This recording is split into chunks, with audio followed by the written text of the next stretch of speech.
Nuclear bombs level Hiroshima and Nagasaki, and Japan surrenders to the Allies in August 1945. World War II is over. But the sudden end of Japanese hegemony leaves most of Southeast Asia in a power vacuum. The European powers hope to resume their colonial rule, but local people wish to rule themselves. This is the case in the Dutch East Indies, Indonesia. Things get violent.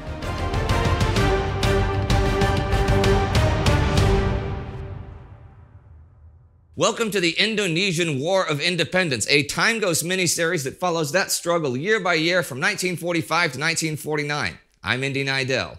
Indonesia became a Dutch colony, the Dutch East Indies, through trade and brutal conquest. The racist and ultra-violent colonial system relied on fear and suppression. But a small but widely popular Indonesian nationalist movement was eventually launched. If you haven't seen our prologue, which covers it in more than one sentence, and you want to watch that first, the link is in the description. Anyhow, the Dutch forced the Indonesian nationalists into domestic exile, shutting down their movement in the 1930s. I left off just before the Japanese invasion in early 1942. When the Dutch surrendered the colony, any actual respect that the Indonesians have for their former colonial overlords disappears. See, Dutch rule relied on a shock and awe strategy. And when the Dutch are defeated, many bureaucrats and other elite flee or are put in Japanese internment camps. Eventually, all European citizens are removed from society. As the Indonesians see their former bosses being locked up, degraded, or killed by fellow Asians, well, as Indonesian author Pramudia Anantatur recalls, the Japanese severely dent the glory of the white man's realm throughout the archipelago. See, if the Japanese can throw out the Europeans that easily, then maybe the Indonesians can rule themselves. And if it's up to the Japanese, that might one day be the case, it seems. Under their occupation, nationalism and anti-Western sentiments thrive at first. The Japanese present themselves as fellow Asian liberators. They permit the use of the Indonesian flag and the national anthem, both of which had been forbidden by the Dutch, although the Japanese would later ban them as well. Dutch influence is eradicated, and the Japanese depend on Indonesians to fill the empty administrative and technical positions, which further encourages national confidence. Though seen by some as collaboration, this policy is used by prominent nationalist figures Sukarno and Muhammad Hatta to relaunch their nationalist campaign. In 1942, Japanese commander Hitoshi Imamura asked Sukarno to mobilize support for the Japanese war effort. A mutually beneficial relationship unfolds, where the nationalists publicly support the occupation in exchange for political concessions and investments in national development. Sukarno publicly recites translated Japanese text, adds his own bits and pieces, and signs off with a Japanese banzai, and the crowds love it. And the Japanese think that their ideas of Pan-Asianism are gaining ground in the East Indies. And to a certain extent, that is true. Sukarno's ideals do have much in common with the Japanese. His speeches are filled with anti-Western and anti-imperialist rhetoric, but that same anti-imperialist rhetoric is also underhandedly aimed at the Japanese, because despite framing their nation as the light of Asia, the Japanese too are an imperialist, racist occupier in need of cheap labor and natural resources. Their occupation is accompanied by many colonial atrocities committed against the Dutch and Chinese inhabitants, sure, but also against the Indonesians. The UN estimates that the total loss of life during the occupation is 4 million people, 2.4 of that because of famine in the final 2 years of occupation. Furthermore, the Japanese force roughly 10 million laborers to build things like the Burma-Thailand Railway under harsh conditions. A great many locals will die slaving away for yet another imperial occupier. But like a sort of double agent, Sukarno maintains a facade of compliance with the regime, though gaining independence for Indonesia remains at the heart of his actions. He and Hatta become the directors of the Putera, the Center for People's Power, through which Indonesians are allowed the administration of schools and teachers, student and sports organizations, and media associations. Trusted with more autonomy than ever permitted by the Dutch, the Indonesians relish the opportunity to represent and govern themselves, if only on a regional scale at first. In the actual government, though, the Japanese eventually do put more power in Indonesian hands. In April 1945, they even give them some legislative power. Sukarno is appointed as head of the Investigating Committee for Preparatory Work for Independence, mainly an advisory body, but one tasked with making national regulations. In the nationalists' eyes, they're preparing the basis of a future Indonesian state. With confidence, Indonesia is manifesting and forging a national identity. Furthermore, the occupation aids the development of the country's infrastructure. Radio networks are expanded dramatically, and every city square has radio sets to receive official messages. Japan also trusts the Indonesians to set up their own military movement. The PETA, P-E-T-A, the Volunteer Army of Defenders of the Fatherland, is founded in 1943 to train Indonesians to defend the country against a possible Allied invasion.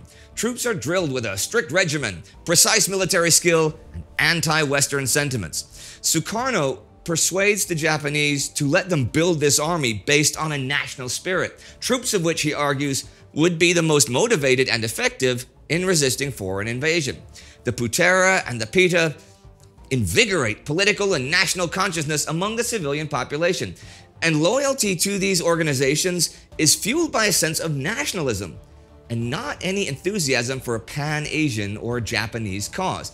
Now, once this becomes clear to the Japanese, the Putera is shut down. But then, on the 15th of August, 1945, the Japanese surrender and World War II comes to an end. Sukarno's opportunity to declare independence has arrived. Almost instantly, the PETA army and armed youth gangs called Pemuda pushed Sukarno to declare independence before anyone, the Japanese, the Dutch, or the Allies, can act. Sukarno hesitates, though, as he does not want to provoke the Japanese troops there, who assume that their role is to maintain order until the Allies take control. So the next day, in a stunning turn of events, a couple of restlessly eager Pemuda leaders actually kidnap Sukarno and pressure him into announcing Indonesia's independence. At 10 a.m. on August 17th, Sukarno, with Muhammad Hatta beside him, declares the independence of the Republic of Indonesia in front of a huge crowd. The declaration reads that, "We, the people of Indonesia, hereby declare the independence of Indonesia. Matters which concern the transfer of power and other things will be executed by careful means and in the shortest possible time." His words are pretty non-threatening, speaking of a transfer of power rather than a coup or a revolution. The next day, Sukarno takes office as president with Hatta as vice president, and they get on with the business of writing a constitution. They seem to be in a good place, with their Japanese-trained troops at their disposal and the Dutch nowhere to be seen. There are around 66 army battalions, about 120,000 soldiers. The Heiho, the Indonesian auxiliary forces, amount to another 25,000 troops. Plus, there's a lightly armed Indonesian police force of 24,000. People press Sukarno to mobilize all these forces, but he urges everyone to remain cool and calm and maintain discipline. Thing is, although they haven't been legitimized or authorized by Sukarno, the revolutionary youth, Pemuda, continue to assemble in the streets. On September 19th, a huge crowd of 200,000 people attend a Pemuda rally. Sukarno successfully diffuses the situation. Now, you may wonder why all these people are rallying and demonstrating. What's the big deal? They declared independence, right? Well, believe it or not, the Japanese stay in charge. Didn't see that coming, did you? Well, the terms of their surrender state that the Japanese are responsible for maintaining order. And even with ideas of national freedom blazing through the country, many Indonesians continue to respect the authority of the Japanese occupiers. 2 months after the Japanese surrender, they are still the main source of order in the country. The Japanese flag is flown outside of official buildings, and the Japanese military police still patrol the streets. And the Japanese actively battle Pemuda multiple times in central Java, killing thousands of Indonesians and taking hundreds of casualties themselves. And it's not just the Japanese occupiers who clash with Indonesian nationalists. The Dutch, slowly but steadily, are returning to their homes as they are released from the Japanese internment camps. Not recognizing the Indonesian Republic's declaration of independence, they raise their Dutch flags. The Pemuda do not take this lightly, though, and more violence breaks out. By 1945, the Pemuda have over 25,000 members, and with Japanese weapons, they are a force with which to be reckoned. Brutal, racially motivated violence against Dutch, Chinese, British, and Japanese sweeps the islands, and Indonesians who are suspected of collaborating against the Indonesian nation are also targeted, again leading to the deaths of thousands in a period known as the Bersiap. In retaliation, Dutch Indonesians and Moluccans target local Indonesian communities with violence of their own. Though thorough research does not exist and sources differ on numbers, it is estimated that the Bersiap claims the lives of roughly 5,000 people. Sukarno's hopes for a peaceful transition of power really vaporize as 1945 nears its end. Under the command of British Admiral Louis Mountbatten, in charge of overseeing the transfer of power in East Asia, as Supreme Allied Commander in Southeast Asia, the Allies intend to regain control of the Dutch East Indies. On the 21st of November, Mountbatten telegraphs the British Chiefs of Staff that, "I gave the Japanese the task of maintaining law and order pending the arrival of the Allied occupation forces. This they have failed to do. British forces are sent in to do the job, as the Dutch military is in a shambles after the German occupation in Europe." Or, as Mountbatten puts it, "No really adequate Dutch forces are yet in sight. Their internal security battalions are neither equipped nor trained for proper warfare. Thus, I do not see how the Dutch forces can take over from us within measurable time if their arrival will involve conflict with 100,000 armed Indonesians and the active hostility of most of the remaining 43 millions of inhabitants." On the 25th of October, the British land 6,000 troops in Surabaya to evacuate European citizens. Now, that city in East Java has been taken over by the Pemuda. And in addition to the now 100,000 strong Pemuda forces, 20,000 Japanese trained members of the Indonesian army, now reorganized into the People's Security Army, hold the city. Even though the British do technically capture Surabaya within 3 days, the Indonesians, supported by the local populace and having an overwhelming advantage in numbers, keep fighting them for weeks.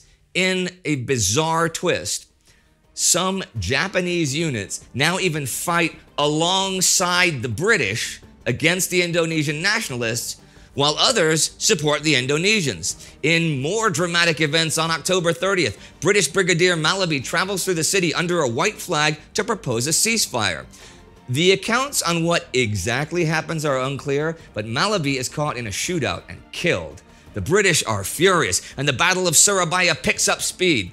The fighting concludes at the end of November, leaving up to 15,000 Indonesians dead. If one thing is now clear, it is that Indonesian independence will not come easily. Towards the end of 1945, the Indonesians try to consolidate and organize. Sultan Syahrir becomes prime minister, and Sudirman is appointed the commander of the army. Historians will one day describe him as possessing cowboy irregularity and desperado quality. Dutch troops, upon their arrival, are faced with a different nation from the one they lost 3 years ago to the Japanese. The Japanese occupation nurtured anti-Western sentiments, but in doing so, embedded national spirit within the Indonesian people. Right now, the Dutch are totally unprepared to defend their colony from the Indonesian people's growing demands for freedom. But this is just the beginning. The Dutch will still try to re-establish their control over the Dutch East Indies, while the Indonesians will refuse to let go of lands for which they have paid in blood. From here on in, the Indonesian War of Independence will only get grittier, more violent, and ever more bitter. Tens of thousands will die in an attempt to reset the colonial clock. Indonesia was not the first country to resist its colonizers. You can click here to see our Between Two Wars episode on British imperialism in the 1920s. Our TimeGhost Army member of the week is Johnny Verschuren. And it's Johnny who always makes the comments on my ties and gives them a rating of how good they are or how cheesy they are during all the episodes of Between Two Wars. So Johnny, thank you very much. We are able to make miniseries because of people like you who support us. And anybody else out there can be like Johnny and support us at timeghost.tv or patreon.com. Do not forget to subscribe and ring that bell, and I will see you next time.